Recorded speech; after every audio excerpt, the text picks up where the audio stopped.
Hi, this is Dr. Subhatra. In this session, I am going to discuss about the self-compacting concrete. So it is a modern innovation which does not require any vibration when you are going to place the concrete, and no compaction is needed. It will compact on its own because of its flowing characteristics and without compromising the uniform quality also.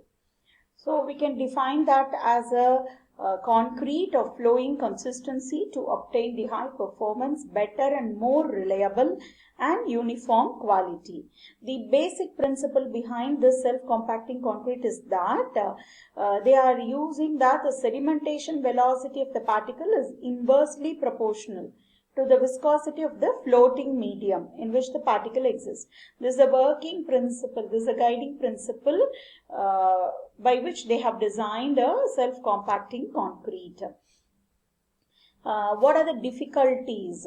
Okay, in using the conventional concrete can be overcome using this self-compacting concrete. So when you want to place the concrete in underwater, we'll find it very difficult, but this self-compacting concrete will be very helpful. And in pile foundation, it is very difficult to compact. At that case, we can use self-compacting. And in the congested reinforcement areas also, we can prefer this. These are the benefits of self-compacting concrete. You can construct it in a faster pace with a lesser manpower. You can give a better finishing. It is easier to place and the durability is more. You can go for a very thinner section with a very less noise level, and you can give a safer working environment to the laborers who are working there. Apart from the conventional materials like coarse aggregate, fine aggregate, cement and water, we can add chemical admixtures and mineral admixtures for this self-compacting concrete. So these are the properties of the material which is needed for SCC, that is self-compacting concrete. Ordinary Portland cement, either 43 or 53 grade, coarse aggregate with size lesser than 12.5 mm size. Actually, we need a smaller size of coarse aggregate with a specific gravity 2.56 and fine aggregate which is coming under zone 3, passing through 4.75 mm C with a specific gravity 2.56, and chemical admixtures like super plasticizers for increasing workability, viscosity modifying agents for giving the stability, and air entraining agent for improving the freezing thawing resistance. We can add all these chemical admixtures. And coming to mineral admixtures, you can add fly ash, GG, BFS, silica, fume, stone powder and fiber to enhance the property, that is the quality and durability. The water what we'll be using should vary from 7 pH to 8.5 pH. So the requirements of the self-compacting concrete are it should have the filling ability, passing ability, and it should be resistance to segregation. For that we have to use lower coarse aggregate content, and the paste content should be increased. Water powder ratio should be lower. Super plasticizer dosage we have to increase with the viscosity modifying agent. This picture represents how we'll be able to achieve the self-compactability. As I told you now, the water binder ratio we have to reduce and coarse aggregate content we have to reduce. Both these we are reducing to achieve the high segregation resistance, that is resistance to segregation.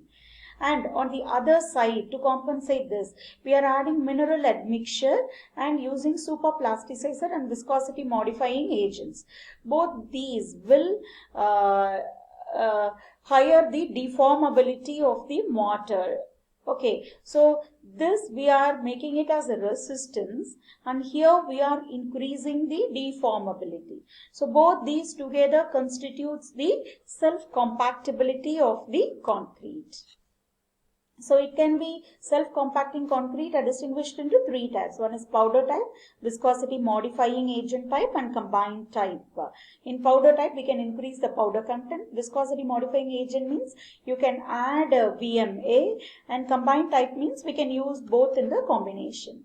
The testing methods for compactability are filling ability, passing ability, segregation potential. First is the filling ability by means of slump test. You are filling the material by means of 3 layers, ramping by with a tamping rod by 25 blows. When you remove the slump cone, what is the height difference between the height of the cone and after removing the mold will give you the slump value. Then coming to the L box test. Here you can test the blocking ability or the passing ability. You will be filling the concrete at the vertical column, and after some time you will release that.